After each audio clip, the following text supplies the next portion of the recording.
Financial management का NCERT revision करते हैं। इससे पहले हमने 8 चैप्टर कर लिए थे। आई होप आप लोगों ने भी उन 8 चैप्टर को अच्छे से बना लिया होगा। उसके मैंने आपको क्वेश्चन भी करा दिए थे, राइट। उसके सम भी आप लोगों ने बना लिए थे। तो अब चलते हैं क्लास फाइनेंशियल मैनेजमेंट के ऊपर। ये जो पार्ट बी है, फाइनेंशियल मैनेजमेंट, फाइनेंशियल मार्केट, आपको बड़ी दिक्कत देता है, ठीक है। तो एनसीईआरटी में जहां जहां से क्वेश्चन पूछा जा सकता है, नेक्स्ट 30 मिनट्स के अंदर तुम्हारा फाइनेंशियल मैनेजमेंट अच्छे से खत्म करा दूंगा। और जो भी आगे पार्ट बी में डिलीटेड पोर्शन है ना, वो भी क्लास में कराऊंगा, तो चिंता नहीं करो। इससे बाहर कुछ भी नहीं आएगा, सब कुछ कवर हो जाएगा अच्छे से। तो एक एक चीज यहाँ पे देखना, ठीक है। सबसे पहले बिजनेस फाइनेंस कहते किसको है? तो बिजनेस फाइनेंस का मतलब सिंपल सा मतलब है, बिजनेस चलाने के लिए जो फाइनेंस की जो पैसों की जरूरत पड़ती है उसको बोलते हैं बिजनेस फाइनेंस। और मैं तुम्हें मैक्सिमम लाइन वो कराऊंगा जहां से डायरेक्टली क्वेश्चन पूछे जा सकते हैं। तो अगर मैं किसी टॉपिक का कोई एक पॉइंट ना कराऊं तो समझना उसमें से शायद डायरेक्ट क्वेश्चन ना पूछा जाए, डायरेक्ट कीवर्ड यहां से एनसीईआरटी से उठ के ना आए, इसलिए सर ने नहीं कराया। वन शॉट रिविजन जो मैंने बिफोर एग्जाम कराया था वो देखोगे, प्लस ये जो पूरा का पूरा अंडरलाइनिंग करके दे रहा हूँ, इतना बनाना है। एसपीसीसी ऐप पे फ्री स्टडी मटेरियल के अंदर जाना, वहां पे क्लास आपको ये सारी पीडीएफ 1 से लेकर 12 तक सीयूईटी 24 फ्री नोट्स के अंदर आपको 12 चैप्टर के लाइन बाय लाइन मिल जाएंगे। आगे के चैप्टर के भी दे दिए मैंने। साथ में जो मॉक टेस्ट का हमारा कोर्स है उसके अंदर फ्री मॉक है, वो भी बनाना, ठीक है। तो finance is needed to establish a business, to run it, to modernise it, to expand और डाइवर्सिफाई इट। सबसे ज्यादा क्या जरूरत है क्लास? फाइनेंस की ही जरूरत है बिजनेस को स्टैब्लिश करने में, बिजनेस को चलाने में, बिजनेस को मॉडर्नाइज करने में, बिजनेस को एक्सपैंड करने में। तो आपको पैसों की ही जरूरत पड़ती है, ठीक है। नेक्स्ट यहां से एक लाइन पूछ सकता है ट्रू फॉल्स में, कि स्टेटमेंट ट्रू है या फॉल्स है फाइनेंशियल मैनेजमेंट के regarding. Financial management aims at reducing the cost of funds procured. जो अभी आपने फंड्स क्लास प्रोक्योर किया है उसके लिए उसका कॉस्ट कम करना। रिस्क अंडर कंट्रोल, यानी कि रिस्क को भी क्लास कंट्रोल में लेके आना। और achieving effective development of such fund. It is also aims at ensure availability of funds whenever required. जब क्लास पैसों की जरूरत तब पैसा होना चाहिए तुम्हारे पास। Needless emphasise the future of a business depend upon a great deal on the quality of financial management. तो किसी भी बिजनेस का फ्यूचर जो है डिपेंड करता है कि आपने कैसी फाइनेंशियल मैनेजमेंट की है। इंपोर्टेंस की बात करें, the role of financial management can not be over emphasise since it has direct bearing on the financial health of a business. तो जो फाइनेंशियल मैनेजमेंट का रोल है can not be over emphasise since it has direct bearing the financial health of a business. तो भैया आप इसको ignore बिल्कुल भी नहीं कर सकते। Financial management is very much important. Financial management के अंदर क्या आता है? With an increase in the investment in fix asset there is is class commensurate increase in the working capital requirement. देखो, अगर आपका फिक्स कैपिटल रिक्वायरमेंट बढ़ेगा, अगर फिक्स एसेट्स की रिक्वायरमेंट बढ़ेगी तो वर्किंग कैपिटल की भी रिक्वायरमेंट बढ़ेगी। तो स्टेटमेंट ट्रू फॉल्स में पूछा जा सकता है। बहुत ज़्यादा कॉमन टॉपिक है जो क्लास आ जाता है ट्रू फॉल्स के अंदर। नेक्स्ट है क्लास, यहाँ पे बाकी पॉइंट्स तो आप करोगे ही। The future of financial statement would depend upon the past as well as current financial decision। तो जो फ्यूचर है फाइनेंशियल स्टेटमेंट्स का, आपके फाइनेंशियल स्टेटमेंट कैसी होगी फ्यूचर में, वो डिपेंड करेगा क्लास आपका पास्ट और करंट फाइनेंशियल डिसीजन जो आपने लिया है। फाइनेंशियल मैनेजमेंट का ये पेपर में आ चुका है पॉइंट, ठीक है। The primary aim of the financial management, मैं तुम्हें क्वेश्चन कराऊंगा ना आज मैं तुम्हें इसके एमसीक्यू भी करा दूंगा, तो देखना आप। The primary aim of financial management is to maximise the share holder wealth. Main aim क्या है? शेयर होल्डर्स के वेल्थ को मैक्सिमाइज करना। उसी को क्या बोलते हैं? Wealth maximisation concept. Wealth maximisation concept मतलब क्या है? अगर आप शेयर होल्डर के वेल्थ को मैक्सिमाइज करोगे तो अपने यहाँ पे आपकी बाकी ऑब्जेक्टिव भी पूरे हो जाएंगे। प्रॉफिट मैक्सिमाइजेशन होगा, फंड्स जब जरूरत पड़ेगी तब आपके पास होंगे, कमिटमेंट आप पूरी कर सकते हो, ग्रोथ करोगे, सब फायदा होगा। 3 तरह के डिसीजन होते हैं फाइनेंशियल डिसीजन में, इन्वेस्टमेंट, फाइनेंसिंग और डिविडेंड डिसीजन, ठीक है। इन्वेस्टमेंट डिसीजन, फाइनेंसिंग डिसीजन और डिविडेंड डिसीजन। इन्वेस्टमेंट डिसीजन पता कैसे चलेगा? क्वेश्चन पूछेगा ये कौन सा डिसीजन है। The investment decision therefore relates to how the firm funds are invested in different asset.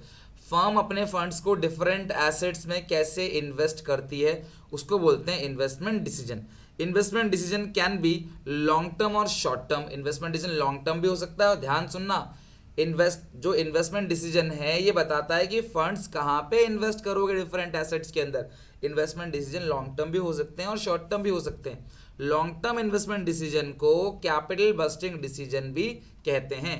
It involve committing the finance on a long term basis. For example, making investment in new machine to replace the existing one. नई machine में invest करना, जब आप class पुरानी machine को replace करके नई machine लाना चाहते हो। Opening of a new branch, तो ये सारी चीजें क्लास किस पे डिपेंड करती हैं? इन्वेस्टमेंट डिसीजन पे। इसके क्लास एग्जाम्पल है, ध्यान रखना, ठीक है। फैक्टर्स अफेक्टिंग, सुनो, ये जितने भी फैक्टर्स अफेक्टिंग है ना, उनके सिर्फ हेडिंग लर्न कर लेना, क्योंकि पेपर में जो सवाल आएगा ना वो हेडिंग से आएगा कि कौन सा फैक्टर अफेक्टिंग फाइनेंसिंग का है या नहीं है, या कौन सा ग्रुप है या ग्रुप नहीं है। सिंपल क्वेश्चन तो आते नहीं, ग्रुप के क्वेश्चन आते हैं।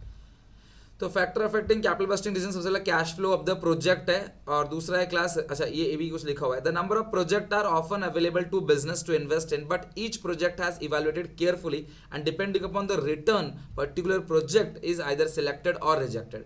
तो रिटर्न क्या है, रिस्क क्या है, ये सब चीज देख के क्लास हम लोग सिलेक्ट करते हैं, रिजेक्ट करते हैं। It's viability in terms of rate of return. देखो क्लास, जब एक ही प्रोजेक्ट होता है ना क्लास, तो हम जरूर देखते हैं क्या उसका रिटर्न, सबसे इंपॉर्टेंट रिटर्न है।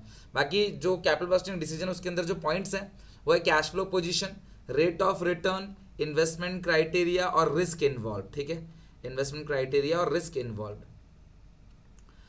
फाइनेंसिंग डिसीजन का मतलब क्या है, the decision about the quantum of finance to be raise from the various long term sources. Same point class star लगा, यानी पेपर में आया हुआ है, पिछले साल ही आया था कि which decision is about the quantum of finance to be raise, कितनी क्वांटिटी ऑफ फाइनेंस को रेज करना है from various long term sources. There are different kind of long term sources from which you can raise the funds। तो which source you have to select, कौन सा source आपको select करना है, इसी चीज को फाइनेंस मैनेजर डिसाइड करता है। The decision is called financing decision। It involve identification of various available sources। इसके अंदर क्या आता है class, available of various sources। ठीक है, equity capital, retain earning, borrowed fund, ये सारी चीजें क्लास, डिबेंचर्स, ये सब क्लास आपका फाइनेंसिंग डिसीजन के अंदर आता है। A firm has to decide the proportion of funds to be raise from either sources. भाई प्रपोर्शन ऑफ फंड्स, हमारे में डेट कितना रहेगा, इक्विटी कितना रहेगा, कितना डेट से रेज करोगे, कितना इक्विटी से रेज करोगे, ये सारी चीजें क्लास हम देखते हैं अपने उनके कैरेक्टरिस्टिक्स, फंड्स के जो कैरेक्टरिस्टिक्स है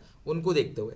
ध्यान रखना class, debt is considered the cheapest of all sources, tax deductibility in interest make it still cheaper। ये assertion reason में क्वेश्चन पूछा जा सकता है कि डेट चीपेस्ट है क्योंकि डेट पे जो इंटरेस्ट पे करते हैं वो हमारा टैक्स लायबिलिटी को कम करता है।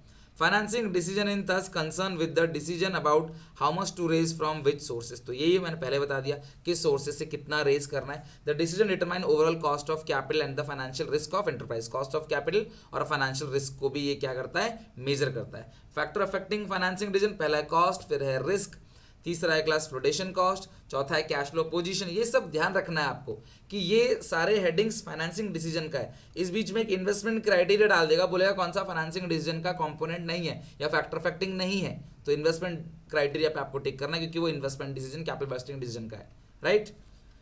फिक्स ऑपरेटिंग कॉस्ट, जैसे अगर आपके पास already fix operating cost high है तो आप डेट कम इशू करोगे, फिर आप इक्विटी इशू करोगे, इसलिए। कंट्रोल कंसिडरेशन, कंट्रोल चाहते हो तो क्लास इक्विटी मत इशू करो, डेट इशू करो, कंट्रोल नहीं चाहते तो इक्विटी इशू करो। State of capital market, state of capital market भी डिपेंड करता है फाइनेंसिंग डिसीजन के अंदर। Dividend decision, the decision involve here is how much of profit earn by the company after paying taxes to be distributed to share holders and how much it should be retain in the business. कितना पैसा distribute करेंगे, कितना पैसा retain करेंगे, ठीक है। Factors affecting dividend decision, तो सबसे पहला फैक्टर्स है क्लास अमाउंट ऑफ अर्निंग, यानी कि क्लास आपकी जो अर्निंग है उस पर डिपेंड करता है। स्टेबिलिटी ऑफ अर्निंग, ये भी क्लास क्वेश्चन पूछा गया था, ये वाला point. Earning potential has gone up and not just earning for current year, तो ये चीज़ है स्टेबिलिटी ऑफ डिविडेंड। आपका अर्निंग पोटेंशियल बढ़ रहा है तो क्लास आप डिविडेंड को भी स्टेबल रखोगे, हर साल अच्छा डिविडेंड दोगे। ग्रोथ अपॉर्चुनिटी है तो कम दोगे डिविडेंड, नहीं है तो ज़्यादा दोगे। Cash flow of the project, share holders preference, taxation policy, stock market reaction, access to capital market, legal constraints, contractual constraints, ये जो इतने भी पॉइंट थे ना ये सारे के सारे डिविडेंड डिसीजन है। तो ध्यान रखना आपको पेपर में यही आएगा कि कौन सा डिविडेंड डिसीजन का फैक्टर है, कौन सा नहीं है। तो इनके हेडिंग्स बहुत इंपॉर्टेंट रहते देन इनके अंदर के पॉइंट्स बहुत ज़्यादा है, तो मैं भी बहुत ज़्यादा रेकमेंड नहीं करूँगा कि अंदर घुस के पढ़ो, क्योंकि हेडिंग से ही पेपर में आया हुआ था पिछली बार, उसी से आएगा। तो अगर आप फिर भी रिस्क नहीं लेना चाहते 1% की भी, आप 800 में से 800 की तैयारी कर रहे हो, तो आपको अंदर का भी पढ़ के समझना है। और ये सेम है जो मैंने यूट्यूब पे कराया है, इसमें कोई ऐसा कीवर्ड जैसा नहीं है, बिल्कुल सेम है। फाइनेंशियल उससे भी कवर हो जाएगा, मतलब फाइनेंशियल प्लानिंग, ध्यान रखना क्लास, ये लाइन सेम टू सेम पूछी गई थी पेपर में। Financial planning is essential the preparation of financial blueprint of an organisation future operation. तो फाइनेंशियल प्लानिंग है ना, वो फाइनेंशियल ब्लूप्रिंट बताता है क्लास ऑर्गेनाइजेशन का, financial blueprint. The objective of financial planning is to ensure that enough funds are available at right time. सही time पे class पैसा सही क्वांटम में अवेलेबल होना चाहिए। If adequate funds is not available will not able to honour their commitment and carry out its plan. अगर पैसा ही नहीं है तो कमिटमेंट को पूरा नहीं कर पाओगे, प्लान जो आपने बनाया था वो अचीव नहीं कर पाओगे। Financial management aims at choosing the best investment and financing alternative by focusing their cost and benefit. Its objective is to increase shareholder wealth. लेकिन financial planning on the other hand aims to smooth operation and focusing on fund requirement and their availability in light of financial decision। तो financial management और financial planning में ये difference है, ठीक है, ये blueprint है। तो फाइनेंशियल प्लानिंग के अंदर क्या क्या आता है, ट्विन ऑब्जेक्टिव्स है। पहला, फंड जब जरूरत हो तब हमारे पास होना चाहिए और देखना है कि firm unnecessary class funds raise ना करे। बेनिफिट की बात करें फाइनेंशियल प्लानिंग की, फाइनेंशियल प्लानिंग क्लास एम करता है tackle uncertainty in respect of the availability and timing of the availability और टाइमिंग जो है वो फाइनेंशियल प्लानिंग है। फाइनेंशियल प्लानिंग के अंदर class finance is the blood of the business, ये लाइन भी आ सकता है। तो अवेलेबिलिटी और टाइमिंग वाला पॉइंट ध्यान रखना बहुत इंपॉर्टेंट है, वो फाइनेंशियल प्लानिंग। अवेलेबिलिटी और टाइमिंग जहां आ जाए ना वो फाइनेंशियल प्लानिंग है। फाइनेंशियल प्लानिंग का क्लास बेनिफिट्स क्या होगा, सबसे पहला avoiding business shock and surprises. Business में कोई शॉक, झटका, सरप्राइज वो अवॉइड क्लास करता है। बाकी by spelling out detail objective of various business segment it makes evaluation of actual performance easier. ये किसके अंदर आता है क्लास, किसका इंपॉर्टेंस है, फाइनेंशियल प्लानिंग का है, फाइनेंशियल मैनेजमेंट का नहीं है, फाइनेंशियल प्लानिंग का है। नेक्स्ट है कैपिटल स्ट्रक्चर, मतलब proportion of capital structure refers to mix of between owners and borrowers fund. तो ओनर फंड और बोरोड फंड का मिक्स कैपिटल स्ट्रक्चर है। इसका फॉर्मूला है डेट अपॉन इक्विटी, यानी कि ओवरऑल इक्विटी में हमारे पास डेट कितना है। तो डेट प्लस इक्विटी हो गया ओवरऑल इक्विटी, तो ओवरऑल इक्विटी में हमारे पास जो डेट है वो कितना है। Interest paid on debt is a deductible expense for computation of tax liability whereas dividend are paid out of after tax profit. देखो इंटरेस्ट जो हम पे करते हैं वो टैक्स को कम करता है, जबकि डिविडेंड क्या होता है क्लास, आउट ऑफ प्रॉफिट होता है, प्रॉफिट में से दिया जाता है। Debt it is cheaper but more risky, ध्यान रखना डेट चीपर तो है लेकिन रिस्की है for a business, because payment of interest in return of principal is obligatory for the business. Interest भी देना पड़ेगा और प्रिंसिपल अमाउंट भी देना पड़ेगा, ठीक है। अच्छा, कैपिटल स्ट्रक्चर में एक चीज और है यहाँ पे, capital structure of a company thus affect the both profitability and financial risk. A capital structure will set to be optimal when, बहुत important है क्लास, ध्यान रखना, such that it results increase in the value of equity. In other words, all decision relating to capital structure should be emphasized increasing the shareholder wealth. capital structure में जितने भी decision है वो shareholder wealth को increase करेंगे। The proportion of debt in over capital structure is called financial leverage, यानी कि जो हमारे पास total capital है उसमें debt का part कितना है वो financial leverage है। financial leverage का मतलब भी वही है capital structure, debt upon total equity, ठीक है। अब ये लाइन देखो क्लास कितनी जरूरी है, with higher use of debt. Debt को अगर आप यूज करते हो, आप अपने कैपिटल स्ट्रक्चर में ज्यादा डेट ऐड करते हो जिससे अर्निंग पर शेयर बढ़ता है आपका, तो डेट को ऐड करने से अगर आपका अर्निंग पर शेयर बढ़ेगा, इसको बोलते हैं favourable financial leverage. Earning per share मतलब earning available for equity upon number of equity shares. Factor affecting choice of capital structure, इसकी हेडिंग से याद रखना, इसकी फाइनेंशियल जैसी ही हेडिंग से, तो इन दोनों में कंफ्यूज कभी नहीं करेगा पेपर में आपको। पहला कैश फ्लो पोजीशन, दूसरा interest coverage ratio, formula EBIT upon annual interest. Interest coverage ratio जितना ज़्यादा है उतना ज़्यादा क्लास डेट के लिए सिक्योरिटी है कि हाँ यार इनके पास अच्छा खासा पैसा है हमें ब्याज देने के लिए। डेट सर्विस कवरेज रेशियो ये भी ज़्यादा है तो डेट के लिए अच्छा है, डेट सिक्योर होंगे। Higher debt service coverage ratio indicate better availability to meet cash commitment. अगर debt service coverage ratio higher है तो कैश कमिटमेंट आप अच्छे से पूरा कर सकते हो अपना। Return investment, cost of debt, tax rate, cost of equity, flotation cost, risk consideration, flexibility और कंट्रोल, रेगुलेटरी फ्रेमवर्क, ये सारे के सारे factor affecting capital structure. Even stock market condition भी, capital structure of other company का जो capital structure है वो भी इंपैक्ट डालता है, ठीक है। तो मैं इसको डिटेल में नहीं करा रहा क्योंकि इसकी हेडिंग आपको लर्न रखना है, बोलेगा कौन सा हेडिंग है कौन सा नहीं, और एक ही क्वेश्चन आएगा तीनों स्ट्रक्चर में से। इसके क्लास आपको पूछ सकता है अंदर से कि फिक्स कैपिटल और वर्किंग कैपिटल की रिक्वायरमेंट ज़्यादा होगी कम होगी। तो हर कंपनी को फंड्स चाहिए क्लास बिजनेस को चलाने के लिए। अगर आप फिक्स एसेट खरीदने के लिए फंड्स अक्वायर करते हो that is called fix capital, और वर्किंग अगर आप करंट एसेट यानी कि स्टॉक्स के लिए पैसा उधार लेते हो that is called working capital. तो फिक्स कैपिटल के फैक्टर्स कौन कौन, सबसे पहले नेचर ऑफ बिजनेस, सिंपल सी बात है, अगर आप एक मैन्युफैक्चरिंग यूनिट हो तो आपको ज़्यादा फिक्स कैपिटल की जरूरत पड़ेगी, ट्रेडिंग कंसर्न को कम लगती है। स्केल ऑफ ऑपरेशन पेपर में आया हुआ था सेम पॉइंट अंदर से, large operating and higher scale needs bigger plant. तो कोई कंपनी ऐसी है जो बड़े लेवल पे ऑपरेट कर रही है, ज़्यादा प्लांट चाहिए, ज़्यादा स्पेस चाहिए, ज़्यादा मशीन चाहिए class as compare to small organisation, तो इनको फिक्स कैपिटल और वर्किंग कैपिटल दोनों की रिक्वायरमेंट ज़्यादा होती है। टेक्निक, अगर आप लेबर इंटेंसिव यूज़ करते हो तो फिक्स कैपिटल रिक्वायरमेंट कम होगी, कैपिटल इंटेंसिव यूज़ करोगे तो फिक्स कैपिटल रिक्वायरमेंट ज़्यादा होगी। नई नई टेक्नोलॉजी को अपग्रेड करोगे तो फिक्स कैपिटल रिक्वायरमेंट ज़्यादा होगी। ग्रोथ अगर फ्यूचर में देख रहे हो कि ग्रोथ अपॉर्चुनिटी है तो फिक्स कैपिटल की रिक्वायरमेंट ज़्यादा होगी। बिजनेस को डाइवर्सिफाई कर रहे हो, नए नए प्रोडक्ट बना रहे हो तो भी फिक्स कैपिटल की रिक्वायरमेंट ज़्यादा होगी। Financial alternative, development class financial market में प्रोवाइड लीजिंग फैसिलिटी, अगर आपके पास लीजिंग फैसिलिटी है तो फिक्स कैपिटल की रिक्वायरमेंट कम होगी, आप उधार ले लोगे क्लास असेट्स को। कोलैबोरेशन करते हो तो फिक्स कैपिटल की रिक्वायरमेंट कम होगी, अदरवाइज अकेले करोगे तो ज़्यादा होगी। अगला class working capital, the investment facility smooth day to day operation of the business, current asset are usually more liquid but contribute less to the profit of fix asset. जहाँ पे डे टू डे ऑपरेशन के लिए funds की जरूरत होती है ना, short term के लिए 1 ईयर के लिए, उसको वर्किंग कैपिटल रिक्वायरमेंट बोलते हैं। और ये फुली डिपेंड करता है नेचर ऑफ बिजनेस पे। ट्रेडिंग कंसर्न जो है उसको कम पैसा चाहिए, जबकि मैन्युफैक्चरिंग कंसर्न मैन्युफैक्चरिंग ऑर्गेनाइजेशन को क्लास ज़्यादा वर्किंग कैपिटल की जरूरत पड़ती है, रिटेल को कम और होलसेलर को ज़्यादा जरूरत पड़ती है। स्केल ऑफ ऑपरेशन, जो बड़े स्केल पे ऑपरेट कर रहा है, for organisation which operate on a higher scale of operation the quantum of inventory and debtors, तो इन्वेंट्री और डेटर है, इसका मतलब क्या है, वर्किंग कैपिटल की रिक्वायरमेंट भी हाई होगी। अगला है क्लास बिजनेस साइकिल, अगर क्लास इन्फ्लेशन है तो वर्किंग कैपिटल रिक्वायरमेंट ज़्यादा होगी, डिफ्लेशन में कम, बिकॉज इन्फ्लेशन में ज़्यादा माल रखना पड़ता है, लोग ज़्यादा डिमांड करते हैं। सीजनल फैक्टर, पीक सीजन में वर्किंग कैपिटल रिक्वायरमेंट ज़्यादा होती है, ऑफ सीजन में कम। प्रोडक्शन साइकिल, ये क्लास एक तरीके का वही है ऑपरेटिंग साइकिल, ऑपरेटिंग साइकिल जितना बड़ा होगा उतनी ज़्यादा वर्किंग कैपिटल की रिक्वायरमेंट होगी, ऑपरेटिंग साइकिल जितना छोटा होगा उतनी ही कम वर्किंग कैपिटल की रिक्वायरमेंट होगी। क्रेडिट अलाउड, अगर क्लास आप क्रेडिट अलाउ करते हो, आपकी क्रेडिट पॉलिसी लिबरल है, आप आसानी से सबको उधार देते हो, तो माल खरीदने के लिए आपको खुद उधार लेना पड़ेगा, वर्किंग कैपिटल की रिक्वायरमेंट ज़्यादा होगी। क्रेडिट अवेल, आपको आसानी से उधार मिल जाता है तो वर्किंग कैपिटल की रिक्वायरमेंट कम होगी।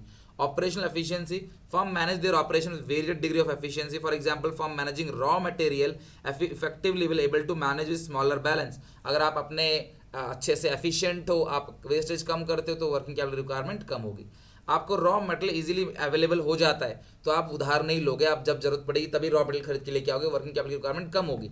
लेकिन अगर आपको रॉ मटेरियल इजीली अवेलेबल नहीं होता तो वर्किंग कैपिटल की रिक्वायरमेंट ज़्यादा होगी, बिकॉज आपको लार्ज स्टॉक इकट्ठा करके रखना पड़ेगा इकट्ठा। ग्रोथ प्रोस्पेक्टस, फ्यूचर में ग्रोथ करना चाहते हो तो वर्किंग कैपिटल की रिक्वायरमेंट भी ज़्यादा होगी, अदरवाइज कम। कंपटीशन, हाई कंपटीशन है तो वर्किंग कैपिटल की रिक्वायरमेंट क्या होगी, ज़्यादा होगी। कंपटीशन में आपको दुकान में वैरायटी ऑफ स्टॉक्स बहुत ज़्यादा रखना है तो वर्किंग कैपिटल की रिक्वायरमेंट ज़्यादा होगी। इन्फ्लेशन में ज़्यादा होगी, लोग ज़्यादा डिमांड करते हैं, डिफ्लेशन में कम होगी। राइट, तो ये हो गया क्लास एंड। फैक्टर्स अफेक्टिंग के heading working capital, fix capital, इनका क्लास आपको डिटेल अंदर से देखना है, क्लास जो कीवर्ड मैंने बताया अंदर से समझ के करना है। फाइनेंशियल प्लानिंग से 100% क्वेश्चन आएगा एक, और एक क्वेश्चन फाइनेंशियल मैनेजमेंट से, ओवरऑल 3-4 क्वेश्चन आप इससे 4 क्वेश्चन आप इस चैप्टर से एक्सपेक्ट कर सकते हो। तो आई होप मैंने अच्छे से कराया। अब मैं तुम्हें क्लास आज शाम को या रात को इसके MCQ कराऊंगा, देखना क्लास सारे के सारे MCQ आप आराम से प्यार से बना लोगे। तो यहाँ तक अच्छे से पढ़ के समझ के आना। मिलते हैं नेक्स्ट क्लास में, till then take care, bye bye. Video को लाइक जरूर करके जाना।